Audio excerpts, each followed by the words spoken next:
ঘটনাটা আমি দোকানে আসার পরে আমার গেটটা দেখলাম যে বাউন্ডারি গেট লাগানো আছে, গেটটা তালা ছিল। তালার পরে আমি গেটটা খুলে আমি দোকানে গেলাম। দোকানে গিয়ে দিকে আমার দরজার করা আপনাকে লিভার দিয়ে ভাঙ্গা লিভার রেখে দিছে। লিভার লাগার পরে আমি দরজাটা একটু ফাঁক করে দেখলাম, দেখে সেটা দেখলাম লন্ড বন্ধ। আমি থানায় লোকালকে ইনফরমেশন করলাম, থানার লোক আসছে। আসার পরে তারা এসে দরজা খুলছে, খুলে আমার দেখা হয়েছে আমার জিনিসপত্র মানে ভিতরে সব লন্ড ফন্ড করে নিয়েছে। আর কিছু ব্যাটারি নিয়ে গেছে, আমার ওয়াইলিং করে জালে হোল্ডার তার নিয়েছে বা কারেন্টের কেবল আছে একটু নিয়ে গেছে।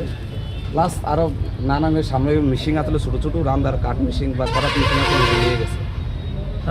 কত টাকার প্রায় এই মালগুলো আমার 50 থেকে 60,000 টাকার মতো মাল নিয়ে গেছে। আর আমার দোকান দিয়ে নিছে না, এটা নিছে আমার পাশে একটা ওয়াল আছে, ওই সাইডে দেওয়া জিনিসটা চুরি করে দেওয়া হয়েছে আমার, যেটা সন্দেহমূলক। কারণ পাশে আসতাম যাইতো না, আমার সামনে দিয়ে ঢুকতে পারতো না, সিসি ক্যামেরা আছে। কারণ আমার সাইডে দেওয়া আমার দোকান ঢুকার ডাইন পাশে দিয়ে রাস্তা আছে, ওয়াল উপর দিয়ে টুকিয়ে গেছে। আপনি কোন সময় দেখছেন? আমি 9টার দিকে দোকান গেট খোলার পরে দেখছি আর কি, দোকানের দরজা ভিতরে বাংলাদেশের লোক আমি সমস্যা বানাইছি। আপনার নাম কি? উত্তম কর্মকার। দোকানের নাম? বি কর্মকার মেকানিক ওয়ার্কস।